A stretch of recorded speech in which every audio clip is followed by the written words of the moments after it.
రే అన్నయ్య ఆడుకోవడానికి వెళ్దామా? ఓకే వెళ్దాం. ఎక్కడికి బయలుదేరారు? అన్నయ్య నాన్న వచ్చేసాడు అన్నయ్య. నాన్న సమ్మర్ హాలిడేస్ కదా, బయట ఆడుకోవడానికి వెళ్తున్నాం. అరే చైతన్య, ఇప్పుడే బజార్కి వెళ్ళి ఒక 3 బుక్స్ తీసుకొచ్చాను నీకోసం. ఏంటో తెలుసా, ఇది మ్యాథ్. ఇది మామూలు మ్యాథ్ కాదు, ఫ్యాక్ట్. ఇది కానీ నువ్వు సరిగ్గా చేయలేదనుకో నీకు బాగా ఫ్యాట్ పెరిగిపోతుంది అనమాట. నీ ఫ్యాట్ ని కలిగిస్తా. ఓకే, చదువు జాగ్రత్త. ఇదేంటో తెలుసా, ఫిజిక్స్. ఇది కానీ నువ్వు సరిగా చదవలేదనుకో నేను ఫిజికల్ హ్యాండిక్యాప్ చేస్తాను. ఇక ఇది కెమిస్ట్రీ. ఇది కానీ చదవలేదనుకో చెప్పను, అదో పెద్ద మిస్టరీ. ఈ 3 జాగ్రత్తగా చదువు. ఇవి కానీ చదవకపోతే చెప్పాను కదా, అదో పెద్ద మిస్టరీ.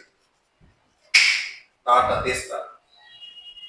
రే చిన్నోడు, నువ్వు కూడా వెళ్ళి చదువుకో. టేబుల్ సమ్ చెప్పాలి. ఓకే నానా, ఇంత హోంవర్క్ ఈ మనుషున్నోడు ఎవడైనా ఇంత చేస్తాడా? అది కూడా సమ్మర్ హాలిడేస్ లో. చిన్నప్పుడు మేము కూడా చేసేవాళ్ళం.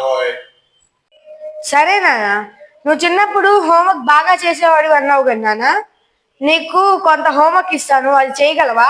ఓ తప్పకుండా చేయగలను. నాన్న, నీకు చిన్నప్పుడు టేబుల్స్ బాగా వచ్చని చెప్పావు కదా నాన్న. వచ్చు. సరే నిన్ను కొన్ని టేబుల్స్ అడుగుతా, చెప్తావా? అడుగు నాన్న. 7 6 ఎంత నాన్న? 7 6 42. వావ్, నువ్వు చిన్నప్పుడు బాగా చదువుకున్నట్టున్నావు. మరి ఏమనుకున్నావు ఆ రోజుల్లో? మరి టేబుల్స్ అంటే, మ్యాథ్స్ అంటే మరి సూపర్. అచ్చా అచ్చా అచ్చా. మరి 7 17 ఎంత నాన్న? ఏమన్నావు? 7 17 7 17 జారా? 7 17 జారు. అరే చిన్నోడు, ఆ క్యాలిక్యులేటర్ తీసుకురాపు. లేదా? క్యాలిక్యులేటర్ కూడా లేదా? నా పరువు పోయేలా ఉంది. అరే ఇప్పుడు దాకా గుర్తుందిరా చైతన్య. అరే నాన్న, టేబుల్స్ భలే వచ్చి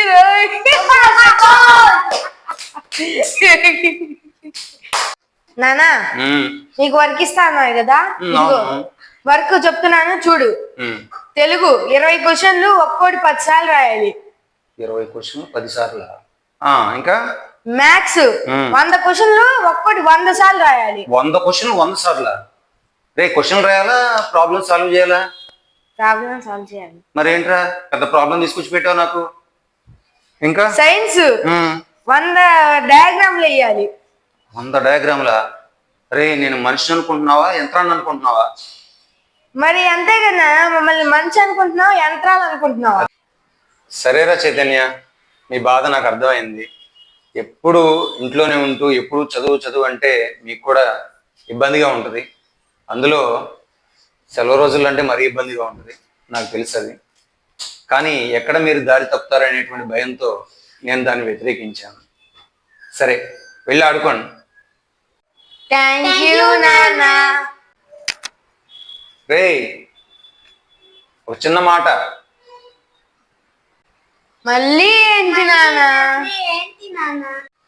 మీరు వెళ్ళి ఒక 2 గంటలు ఆడుకోండి. వచ్చిన తర్వాత ఒక 5 గంటలు చదవండి. నాన్న,